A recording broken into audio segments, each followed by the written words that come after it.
Assalamualaikum warahmatullahi wabarakatuh dan salam sejahtera bagi kita semua. Bagaimana nih kabar teman-teman? Semoga sehat selalu dan sukses ya. Kami dari kelompok 7, mata kuliah perkembangan peserta didik Universitas Negeri Medan akan menguraikan terkait dengan implementasi pembelajaran jarak jauh pada masa darurat COVID-19. Kami dari kelompok 7 beranggotakan saya sendiri, yaitu Sakinah Maryam, kemudian dua rekan saya yang lainnya, ialah Joshua Erson Ritonga dan Yohana Agesti Ginting.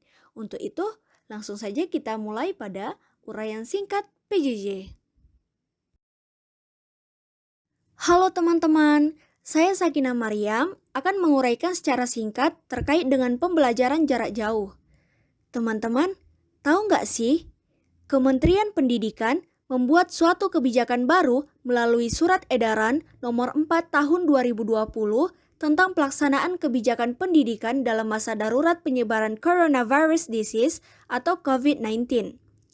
Isi dari salah satu kebijakannya adalah memberlakukan proses pembelajaran dari rumah melalui pembelajaran daring atau jarak jauh. Pembelajaran jarak jauh merupakan opsi yang dipilih untuk memberikan pembelajaran maupun pelatihan kepada pelajar yang tidak bisa berkumpul maupun berkelompok oleh karena beberapa kendala. Salah satunya ditujukan untuk meminimalisir laju penularan dari pandemi COVID-19 di Indonesia yang masih tinggi. Opsi ini merupakan pilihan paling baik yang dipilih oleh pemerintah untuk menghambat penularan, namun proses pembelajaran tetap bisa berlangsung. Kebijakan pembelajaran jarak jauh ini diimplementasikan kepada seluruh tingkat sekolah, mulai dari PAUD sampai dengan perguruan tinggi. Sekolah-sekolah yang paling dikhawatirkan terjadi penularan yaitu sekolah-sekolah di tingkat dasar, yakni SD atau MIN dan SMP atau MTS, karena jumlah sekolah dan siswa yang banyak di setiap daerah di Indonesia. Selain itu, siswa pendidikan dasar masih dianggap belum memahami bagaimana cara menjaga diri dari penularan serta belum memahami bagaimana melakukan social distancing sesuai protokol kesehatan yang sudah dibuat oleh pemerintah. Sekolah-sekolah juga dianggap belum mampu untuk bisa memantau setiap gerak-gerik siswa dan memberikan fasilitas yang sesuai dengan standar social distancing. Oleh karena itu, opsi terbaik dipilih adalah dengan melakukan pembelajaran jarak jauh atau PJJ. Selanjutnya, kita beralih pada permasalahan PJJ. Pandemi virus corona atau COVID-19 di Indonesia memaksa aktivitas belajar mengajar tatap muka di sekolah dihentikan. Tidak ingin penularan COVID-19 semakin merajalela, pemerintah melalui Kementerian Pendidikan dan Kebudayaan memutuskan untuk memindahkan ruang belajar ke dunia maya. Program tersebut bernama Pembelajaran Jarak Jauh atau PJJ. Siswa-siswi dan mahasiswa memanfaatkan gawai dan jaringan internet untuk mendapatkan materi pembelajaran dari guru di sekolah. Pendidikan merupakan investasi jangka panjang yang sangat berharga dan bernilai luhur, terutama bagi generasi muda yang akan menentukan maju mundurnya suatu bangsa. Pendidikan merupakan kunci pembangunan sumber daya manusia. Kualitas sumber daya manusia merupakan kunci terwujudnya Indonesia Emas 2045 yang adil dan sejahtera, aman dan damai, serta maju dan mendunia. Sejak dulu, berbagai upaya reformasi pendidikan telah kita tempuh, termasuk alokasi anggaran pendidikan 20% dari APBN pada era pemerintahan Presiden Susilo Bambang Yudhoyono sejak tahun 2004 sampai dengan tahun 2014. Tetapi, masalah pendidikan nasional masih terkendala dua persoalan mendasar, yakni soal akses dan kualitas pendidikan. Nah, ada berita baru nih teman-teman. Pada hari Minggu, tanggal 9 Maret 2020, Menteri Pendidikan dan Kebudayaan Mendikbud Nadiem Makarim mengeluarkan surat edaran untuk pencegahan virus corona COVID-19 pada satuan pendidikan. Surat tersebut ditujukan kepada Kepala Dinas Pendidikan Provinsi, Kepala Dinas Pendidikan Kabupaten Kota, Kepala Lembaga Layanan Pendidikan Tinggi, pemimpin perguruan tinggi, dan kepala sekolah di seluruh Indonesia. Nadiem Makarim mengajak berbagai pihak di dunia pendidikan untuk bergerak bersama menghadapi virus corona yang telah resmi ditetapkan WHO sebagai pandemi global untuk melakukan langkah-langkah mencegah berkembangnya penyebaran COVID-19 di lingkungan satuan pendidikan. Sejauh ini, sudah ada 2 surat edaran yang dikeluarkan oleh Kemendikbud terkait virus corona. Yang pertama, Surat Nomor 2 Tahun 2020 tentang pencegahan dan penanganan COVID-19 di lingkungan Kemendikbud. Kedua, Surat Edaran Nomor 3 Tahun 2020 tentang pencegahan COVID-19 pada satuan pendidikan. Kegiatan sekolah pun berlangsung tak seperti tahun-tahun sebelumnya saat situasi sebelum pandemi virus corona. Namun, berbagai tantangan harus dihadapi demi berlangsungnya pendidikan di negeri ini. Ini nih yang ditunggu teman-teman. Sejak tadi, saya sudah menguraikan secara singkat terkait dengan PJJ, kemudian saya juga sudah menguraikan terkait dengan permasalahan PJJ. Lalu, apa itu PJJ? PJJ atau singkatan dari pembelajaran jarak jauh adalah bentuk pembelajaran yang tidak terhubung atau memisahkan antara siswa dengan siswa, antara guru dengan siswa, serta memberikan kesempatan masing-masing untuk bisa melakukan pembelajaran secara terpisah. Namun, tetap selalu disediakan ataupun diupayakan untuk membuat acara pertemuan antara pengajar dan pembelajar yang hanya dilakukan bila ada peristiwa yang istimewa ataupun adanya kebutuhan-kebutuhan tertentu saja. Seiring dengan perkembangan teknologi informasi dan komunikasi yang pesat, pembelajaran jarak jauh diselenggarakan secara online melalui internet. Pembelajaran jarak jauh secara online mendapat apresiasi yang tinggi dari masyarakat, bahkan ada yang menganggap lebih bergengsi dibandingkan dengan pendidikan konvensional yang cenderung kurang memanfaatkan kemajuan teknologi. Komunikasi antara siswa dengan sekolah dilakukan secara virtual ataupun dunia maya. Media yang digunakan adalah beberapa media sosial, yakni Facebook, WhatsApp, dan Skype. Nah, kawan-kawan, saya Joshua Erson Grikonga akan membahas sebuah topik, yaitu pengaruh PJJ pada kegiatan pendidikan. Nah, seperti saat ini, atau seperti situasi saat ini, berdasarkan kebijakan yang dikeluarkan oleh Kemendikbud, bahwasannya pembelajaran dilakukan secara jarak jauh, yang dilakukan untuk mencegah penyebaran virus COVID-19. Nah, pembelajaran jarak jauh sendiri dimaknai dengan kegiatan belajar mengajar tanpa adanya tatap muka secara langsung dan tanpa berada di tempat yang sama, dan dengan menggunakan media pembelajaran digital, baik melalui website ataupun melalui aplikasi. Nah, untuk keadaan saat ini, pembelajaran jarak jauh memang terbilang cukup efektif sebagai pengganti pembelajaran tatap muka akibat dari si COVID-19 tersebut. Akan tetapi, ada beberapa pertimbangan mengenai keberhasilan dan dampak yang ditimbulkan dari pembelajaran jarak jauh. Keberhasilan pembelajaran jarak jauh sendiri tergantung dari interaksi antara komponen pembelajaran. Nah, komponen pembelajaran sendiri itu berisikan tenaga pendidik, peserta didik, materi pembelajaran, strategi pembelajaran, model pembelajaran, dan metode pembelajaran yang dilakukan oleh si peserta didik tersebut. Nah, berdasarkan pembelajaran jarak jauh ini, terlihat kurang adanya pemahaman peserta didik terhadap materi pembelajaran yang disampaikan. Terlebih lagi, saat ini media yang digunakan atau bahkan sering digunakan yaitu media Google Classroom. Ternyata penggunaan media pembelajaran digital tersebut cukup berpengaruh terhadap motivasi belajar peserta didik. Hal ini terjadi karena sulitnya interaksi antara guru dengan peserta didik tersebut.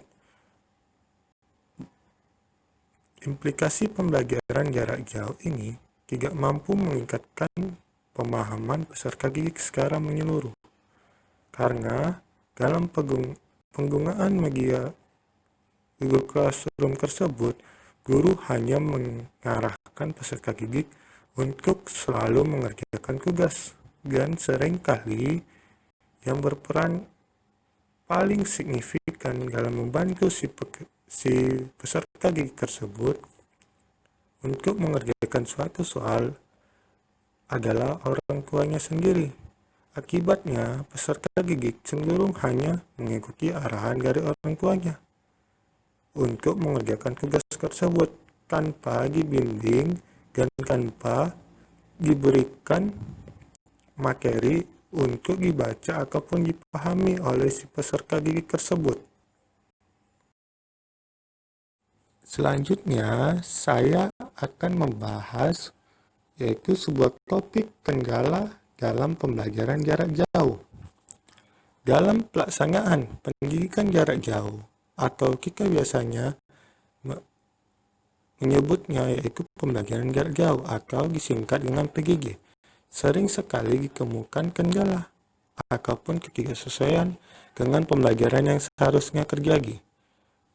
Bahkan, banyak yang mengira tanggung jawab pengajar dalam melaksanakan PJJ jauh lebih ringan ketimbang dengan pembelajaran tradisional. Perkiraan tersebut sangatlah salah. Mengapa? Karena seorang pengajar memiliki tanggung jawab yang besar untuk melaksanakan pembelajaran jarak jauh dengan baik dan benar, agar peserta didik tersebut mendapat pemahaman yang baik dari pembelajaran jarak jauh tersebut. Nah, saat ini masa COVID-19, sistem pendidikan menghadapi banyak masalah.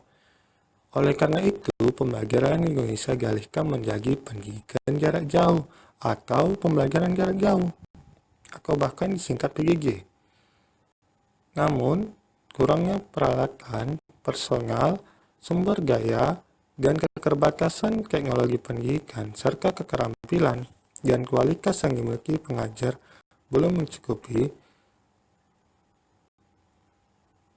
maka penggunaan hypermedia teknologi tidak memiliki nilai tambah jika digunakan hanya mengganti tugas-tugas yang menggunakan kertas atau tulis tangan tersebut yang biasa diberikan oleh pengajar, baik itu guru, dosen, kepada peserta didik di sekolah maupun di perguruan tinggi. Selanjutnya, di saat masa pandemi ini, banyak orang yang tidak bertanggung jawab atau orang yang iseng melakukan tindak kejahatan seperti membocorkan akun yang tercantum dalam aplikasi diskusi, seperti aplikasi dari pemerintah maupun dari aplikasi instansi sekolah tersebut. Nah, akibat bocornya itu, maka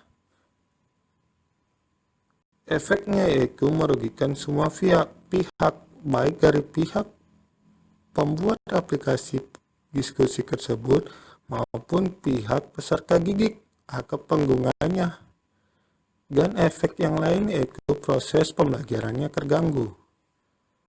Nah, meskipun penggunaan aplikasi Android dan web sebagai media pembelajaran dapat menumbuhkan minat, motivasi, serta kemandirian belajar dan pesat pengembangannya, namun sulit untuk mengontrol perkembangan pembelajarannya tersebut. Nah, meskipun ada salah satu cara lain yaitu game education,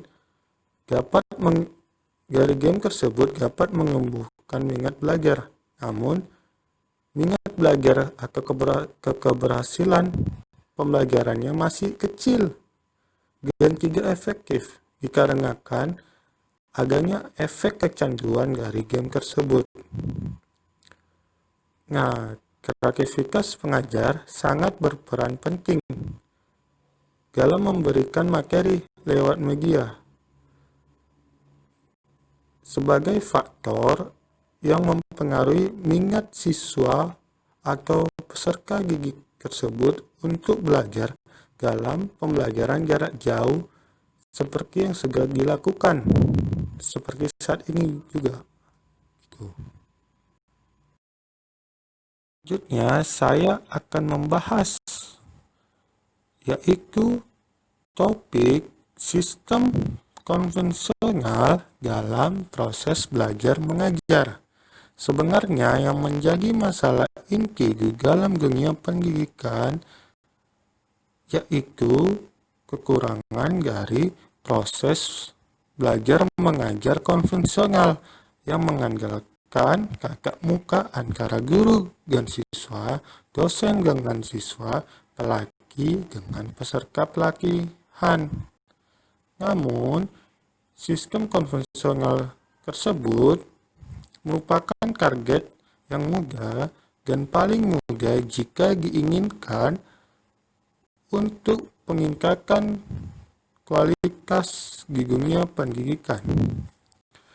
Namun, di sisi lain, sistem konvensional dapat dikatakan tidak efektif jika proses belajar mengajar sama sekali hanya menggunakan sistem tersebut.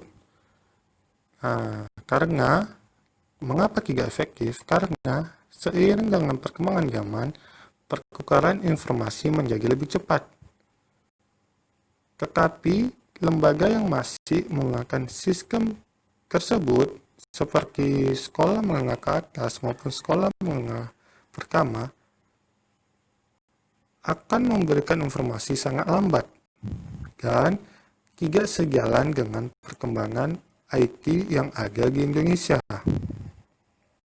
Nah, demikian presentasi yang saya lakukan. Selanjutnya saya akan memberikan kepada Saudari Yohana Ageski Ginting untuk menyampaikan slide selanjutnya, yaitu pemanfaatan kemajuan IT guna mendukung proses belajar mengajar. Kepada Saudari Yohana Ageski Ginting dipersilahkan. Selanjutnya, pemanfaatan kemajuan IT guna mendukung proses belajar mengajar. Nah, bagaimana nih pemanfaatan kemajuan IT yang sudah kita rasakan? Pertama, sifat internet yang dapat digunakan kapan saja dan di mana saja. Itu sudah membantu siswa dapat memanfaatkan program pendidikan yang disediakan di internet kapan saja dan di mana saja, sesuai dengan waktu luang yang mereka miliki. Sehingga kendala-kendala yang menjadi penghambat mahasiswa dalam menemukan sumber belajar dapat diatasi. Menurut Lantip dan Rianto, teknologi informasi diartikan sebagai ilmu pengetahuan dalam bidang informasi yang berbasis komputer dan perkembangannya sangat pesat. Namun, penggunaan teknologi informasi di Indonesia sendiri baru saja memasuki tahap mempelajari berbagai kemungkinan untuk pengembangan dan penerapan teknologi informasi di bidang pendidikan. Berbagai informasi yang disalurkan melalui internet sebagai media utama telah mampu memberikan kontribusi yang begitu besar bagi proses pendidikan. Oleh karena itu, seharusnya setiap sistem di sekolah harus moderat dengan teknologi yang memungkinkan mereka belajar lebih cepat, lebih baik, dan lebih pintar. Dan teknologi informasi adalah kunci untuk model sekolah atau universitas bisa mencapai masa depan yang lebih baik lagi. Nah, oleh karena itu, provider internet seperti Telkomsel, Indosat menyatakan kesiapan mereka untuk mengembangkan IT untuk pendidikan di Indonesia, dimulai dengan proyek percontohan. Telkomsel menyatakan akan terus memperbaiki dan meningkatkan kualitas infrastruktur jaringan telekomunikasi yang diharapkan menjadi tulang punggung pengembangan dan penerapan teknologi informasi untuk pendidikan dan implementasi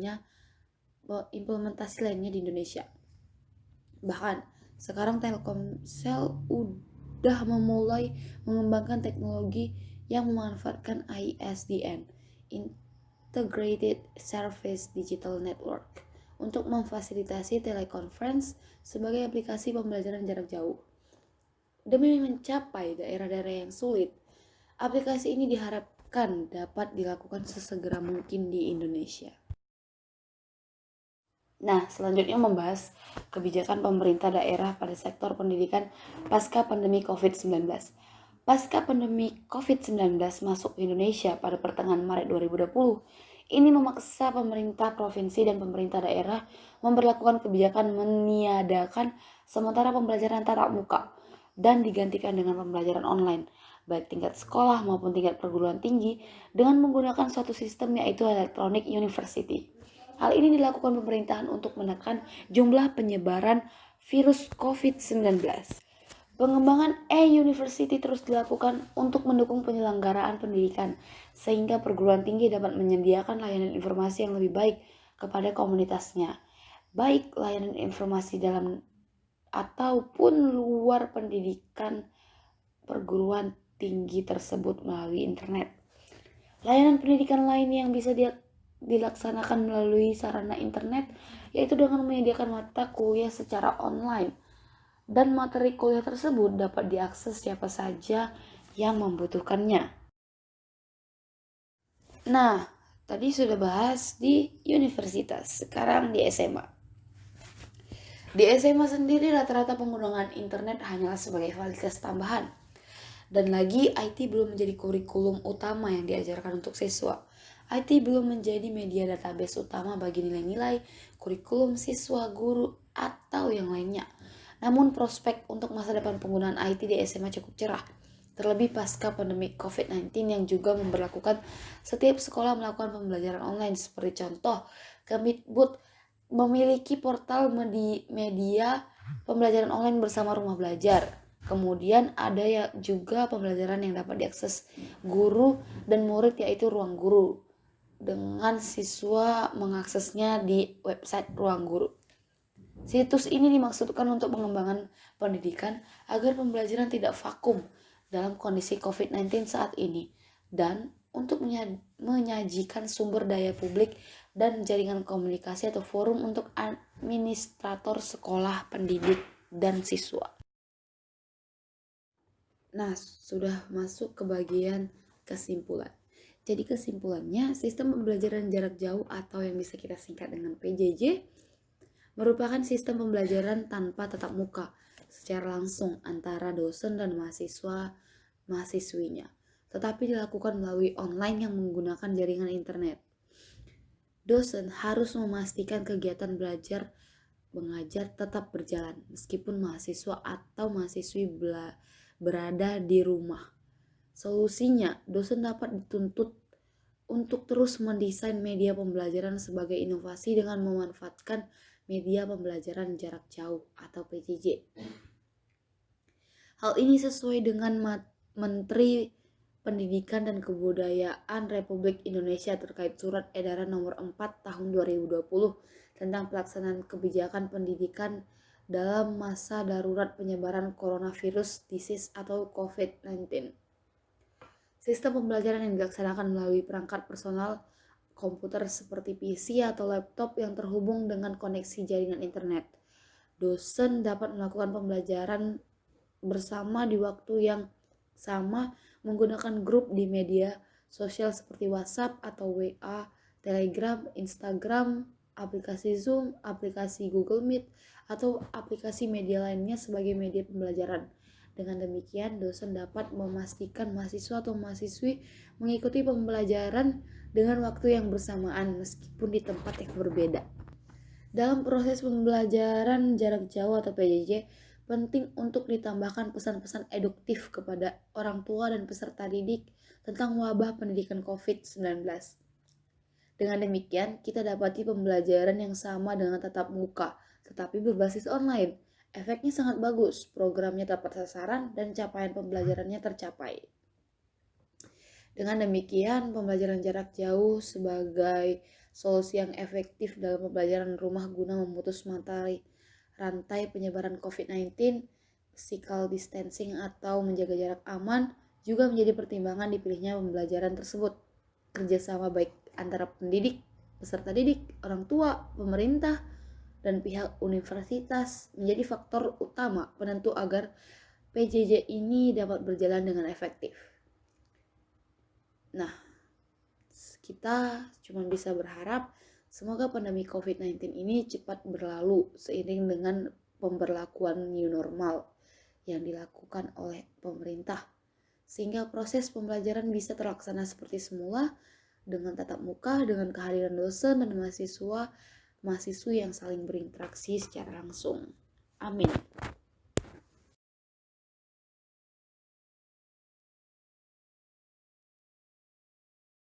Saya Sakina Mariam dan kedua rekan saya, yakni Joshua Erson Ritonga dan Yohana Agesti Ginting, telah menguraikan terkait dengan implementasi pembelajaran jarak jauh pada masa darurat COVID-19. Untuk itu teman-teman, tetap jaga kesehatan dan tetap menerapkan protokol kesehatan, yakni 3M, yaitu menjaga jarak, memakai masker, dan mencuci tangan. Thank you for your attention, stay healthy and keep yourself. Assalamualaikum warahmatullahi wabarakatuh.